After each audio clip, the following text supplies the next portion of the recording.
Usually.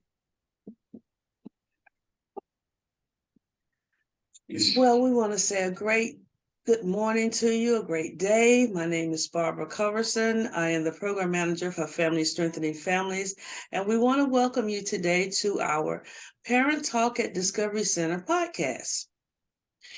Good morning. I'm Joey Ford, the Family Community Outreach Specialist with Family Strengthening Families here at Discovery Center. And we have a very special guest with us today from the Children Advocacy Center of Mississippi. And we're going to let her introduce herself. Good morning, everyone. I'm Liz Torricelli with the Children's Advocacy Centers of Mississippi, and I'm the Community Outreach Coordinator. So, Liz, we are so happy to have you with us on today. We're going to be talking about some things. April is National Child Abuse Prevention Month. And so we wanted to have you on to kind of share some information with our audience as it relates to your organization and how it all kind of interacts. I think the first thing that I want to ask you is really, what is the Children's Advocacy Center of Mississippi? What is that all about? Okay, so the Children's Advocacy Centers of Mississippi is an accredited chapter with the National Children's Alliance. We are a membership organization, and we have 12 child advocacy centers throughout the state of Mississippi. And our goal is to put the needs of a child first and to streamline and bring all the services under one umbrella. So a child that there's been a case open on child abuse, that they can come to our centers and have all the services and their needs met in one place instead of having to relate their experiences over and over again. We find that children having to go to the law enforcement, to the medical provider, to a social worker, counseling, it's traumatic for them to have to recount what's taken place with them over and over again. So our goal is for them to come to one place, say at one time, and a multidisciplinary team be there to help them through this process of their case. I think that's excellent. Yes. That's an excellent idea, because if you've ever had anything traumatic happen to you, having to recount that. I wasn't abused as a child, but my mother died, and I had to keep recounting that she died in an automobile accident. And I had to keep recounting that in court and all of that. And so it was traumatic, and I was an adult. And so I can only imagine as a child what it would be like to have to tell this person and then tell the same story to another person. So this is a very good service that you provide in case there is something that traumatic that has happened, some type of maltreatment. Mm-hmm. Yes. Could you tell us the services or how to access those services? Okay. As well as how to access. So I might back up a little bit. So we deal with felony level child abuse. So at the time that there is a report made, that either Child Protective Services or law enforcement will reach out to a child advocacy center. If there's one in there accessible to them in their counties or barrier counties, for us to do a forensic interview.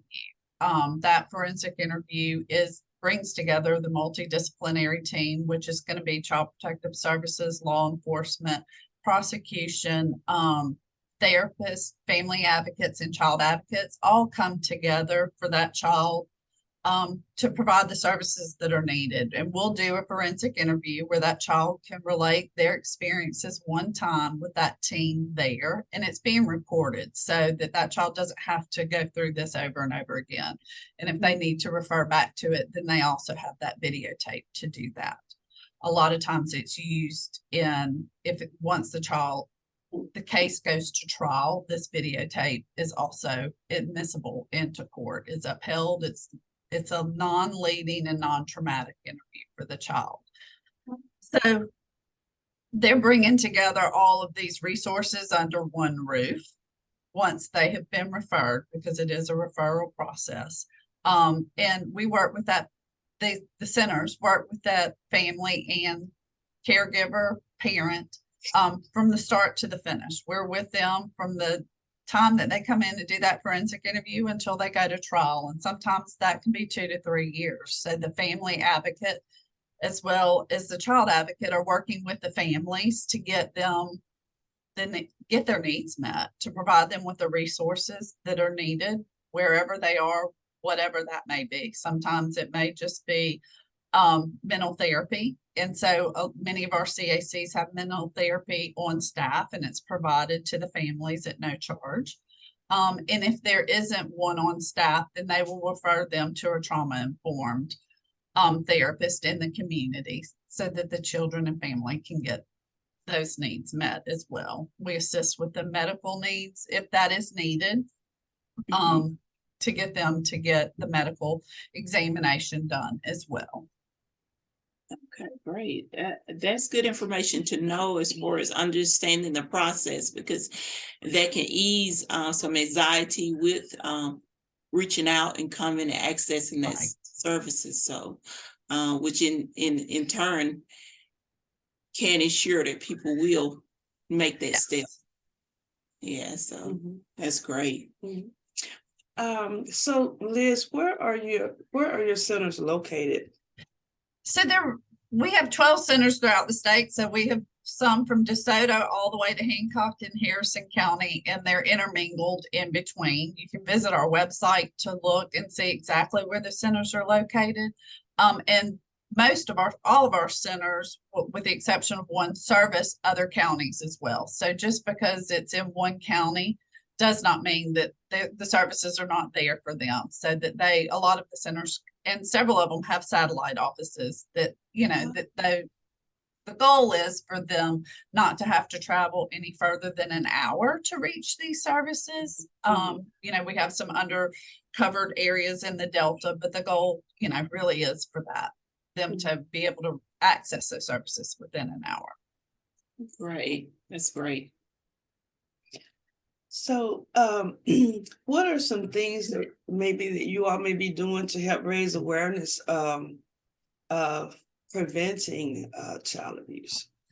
Well, I think the number one thing that we are doing always is working with our state leaders to ensure that the laws that are being passed or maybe need to be relooked at are in the best, protecting the children. So we are working with those state leaders throughout the year to make sure that happens. We provide several, and our centers also do this as well, provide just several events throughout the year to bring awareness. We recently planted pinwheels at the state capitol, on the lawn of the state capitol. We planted roughly about 1,700, one for every 5 children that were served at a child advocacy center last year. So 8,837 children were served throughout the state. So we planted those pinwheels on the garden. We're going to light the mansion blue, the governor's mansion blue, on April 12th to bring also awareness. But we're also getting the community and training our community partners. We trained 2,697, I believe, professionals in the community on child abuse, whether it's mandated reporting, signs and symptoms, just any open conversation that we can have throughout the community. With that, social media is a big thing. We're always posting on social media tips for child abuse, how to report, who to report to, and then we have what we call our CAC courses. So we have courses that have been implemented into colleges and universities throughout the state of Mississippi. And I think I'm correct in saying 27 of those colleges, universities are providing some kind of education, depending on their degree that they're working towards, to give them the education that they need before they enter the workforce to understand what child maltreatment looks like and how to respond to it if that's the case that they're handed to. We had nearly 500 students go through simulations. So they are, going through depending on, again, their curriculum, whether it's medical students, school teachers, law enforcement, lawyers, they're able to go through simulations and see what that child abuse case looks like for their profession before they're actually in their profession and having to do it, real life for the first time. Okay, great. Yeah, that's great. I'm glad we're excited to hear about that program, because you said something about knowing what it looks like. And that Yes, is so important in order to identify it. As a mandated reporter or anyone who's not knowledgeable of that. So it's very Right. important to know what maltreatment looks like. So yes. Well, and I think there's what one person believes is child abuse is not necessarily child abuse. right. So being able to understand what that looks like in said profession, so you're identifying it correctly and responding to it in the appropriate manner is, leaps and bounds, Right. in defeating child abuse and responding to it in the appropriate manner. Yeah, Liz, one of the things that you mentioned that you're doing is working with the legislatures to ensure that, laws and bills are being passed that can help this effort.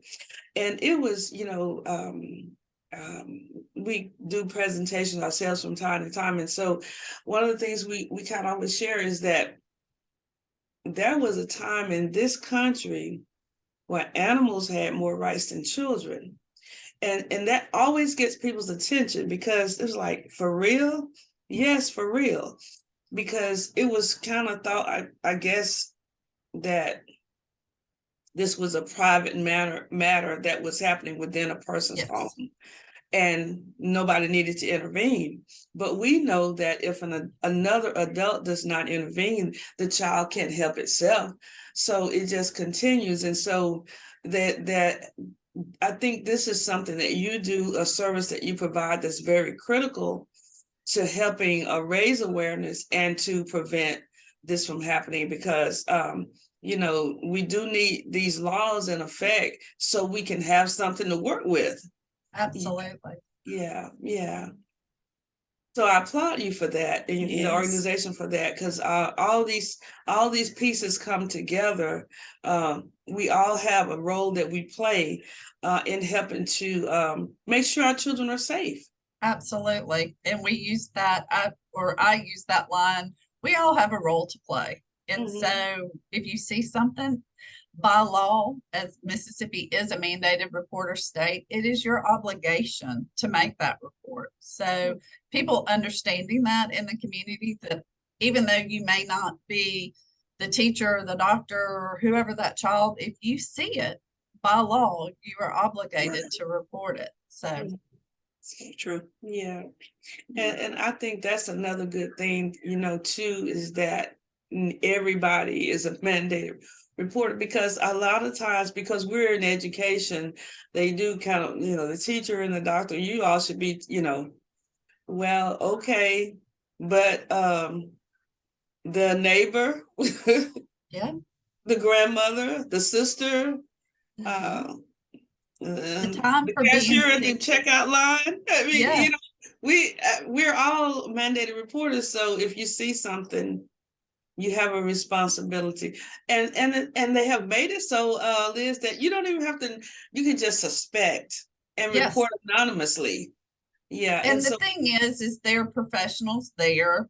If you have a gut instinct, and God gave us that for a reason, if you mhm, have a gut instinct that something is not right, mhm, making that report is passing it off to the professionals to investigate and to figure out what's going on and what needs to take place from there. And sometimes it may not be, but you know what? The great thing about it is it doesn't go any further if it isn't, but it could make the Right. difference of saving a child's life by right. passing it on to those professionals to do their job that they have been trained to do. Yeah. Yeah, so I think that's very, very important, that we remind our audience of that, and that, I know sometimes someone may not want to report their family member, but that they suspect. But you can do it anonymously. Right. Yeah. And then if it's not anything going on, the family member won't know, and you know Exactly. that it was you, Yeah. and you don't have to deal with that after effect of that, you know. Well, Right. and the stats show us that 90 to 95% of children know their abusers. So it Yeah. is happening within the family, you Mhm. know, whether it's a cousin, an uncle, an extremely close friend of the family, you know, it is somebody that they know. And Mhm. so as a family member, if you suspect it, you know, it is important that you make that call. Yeah. Yes, indeed. Yeah. So, is there anything else that you would like to discuss today, Liz? Anything else you would like to share that we have not touched on, um, that would be beneficial for our audience? Well, I think that, you know, Child Abuse Awareness Month is a great opportunity for parents to sit down and speak with their children. This does not need to be a shameful conversation. It needs to be a conversation that we're having with our children to figure out who that safe person is. We find that a lot of times parents are not necessarily the person that children disclose to because they're led to believe that there's a lot of shame behind it. They don't want to disappoint their parents. They don't want their parents to be mad for whatever reason. They disclose to nearly 20% of all reports are to school teachers. The teachers are the ones that are making that report of abuse. So children are finding that safe person to be, you know, their school teachers. It may be their aunt. It may be their really close friend that they're disclosing to. So it's a great opportunity for parents to have that conversation, to say it's okay to disclose to somebody else, but to know that if they do come to their parents, that we're not going to be upset, we're not going to be angry, and we are going to believe what they have to say, and that we're going to help them through this process. We are going to stand by their side to the very end. A great activity to do while you're doing with this is whether it's a parent or a class, to create some pinwheels, because we utilize pinwheels as a sign of youth and a fun life, and we want all children to have that. So build some pinwheels. We did it a couple of years ago during COVID with my son, and we planted a pinwheel garden on the corner of our street. And then we did sidewalk chalk on the sidewalk that says child abuse awareness, just so people feel like it's a conversation that they can have. It's not, it doesn't have to be all doom and gloom. It really can be about education and teaching children the appropriate names for their body parts, so that when something does happen, that the children are using the right names and people are aware of what they're talking about. So just a great opportunity to start that conversation socially within a social network, so that everybody is having that conversation. Again, Mississippi is a mandated reporter state. So if you see something, say something, call, make that report. You can do it anonymously. And you can do it, you can disclose who you are. A lot of times teachers, you know, school systems will disclose who they are, medical offices will disclose who they are when they find those signs. But, you know, just make that report. I encourage your listeners to, you're in your area at Sally Cape Winters, but I encourage them to find out where their local child advocacy center is, and find out what services that they provide. A lot of those centers, or most all of our centers, do child abuse prevention training. So reach out to them. It's great for civic groups, schools, teachers, or just a group that wants to come together and have a better understanding on what child abuse looks like, those signs and symptoms, and how to respond. The chapter will go across the state anywhere to speak and train in that. And most of our child advocacy centers provide some kind of training as well. So figure out where they are, where they're located, give them a call and find out what resources that they're providing in your community, because it may vary from center to center depending on what their community looks like. obviously, we are a nonprofit and all of our centers are nonprofit. So figure out, we would love for you to get involved to make a donation. Most of our funds are grant source. So we depend, we really survive off of donations, and your local child advocacy centers are in that same, but they are a nonprofit. So any support, whether it's snacks, making a cash donation is always great, but there are always services that they need to help fill. And so, getting in touch with them and seeing how we can, as a community, support those centers is vital. And follow us on social media.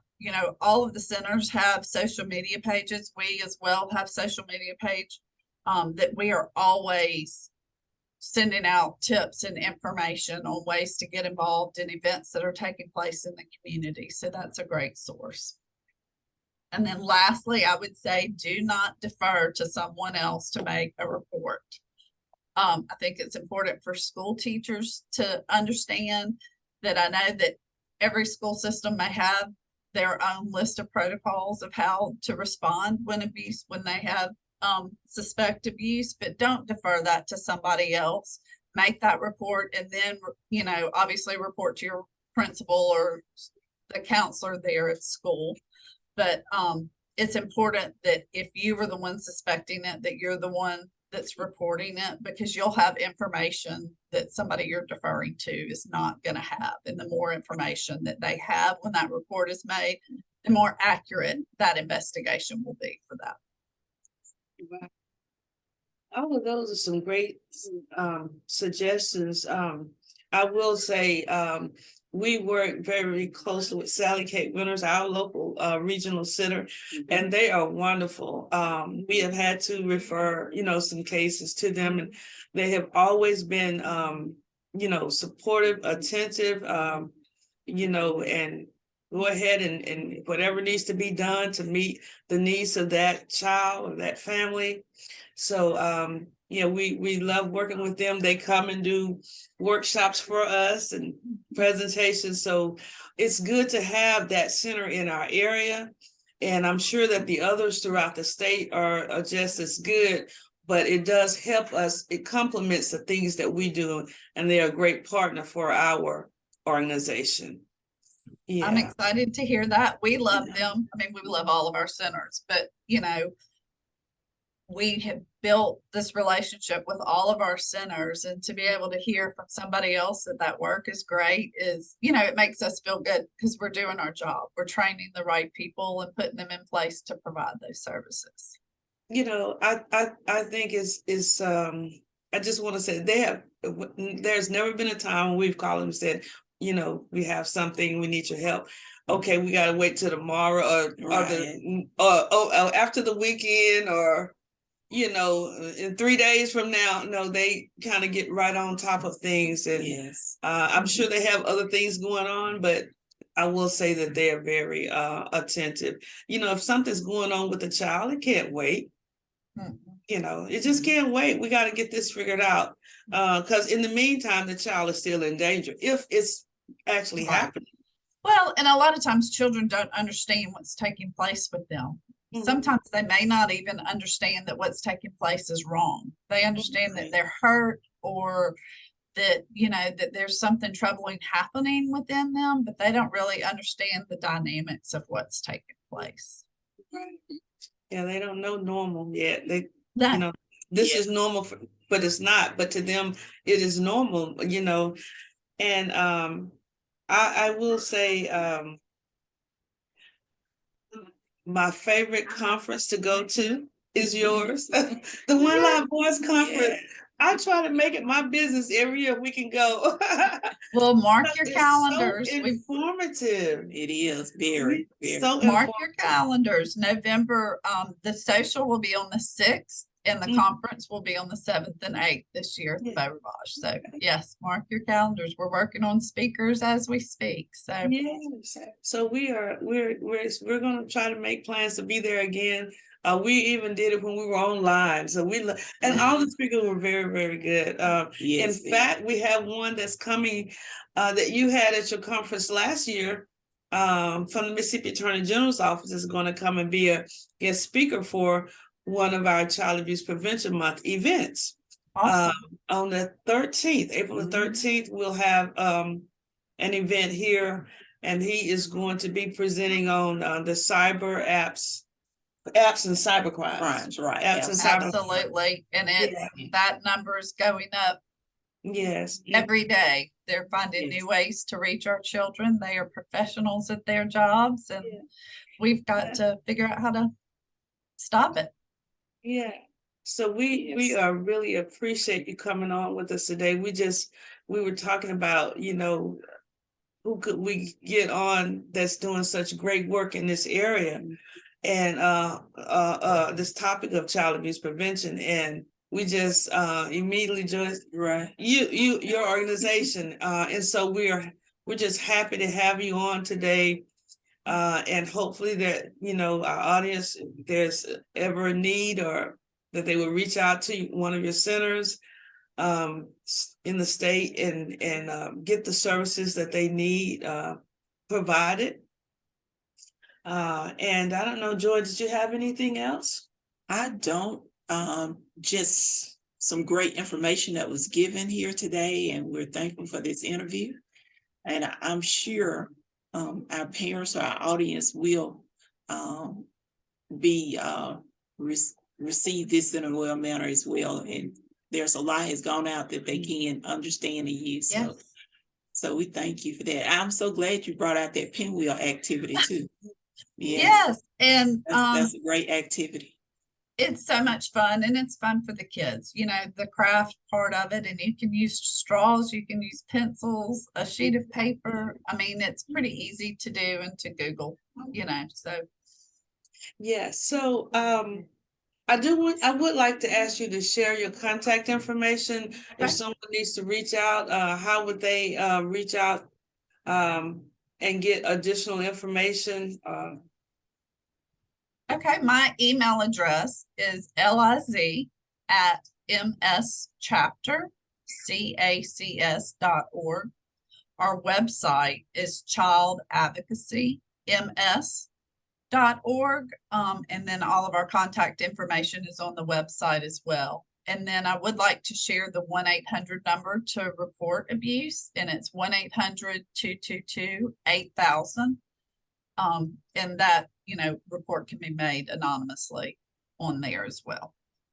Yes, great.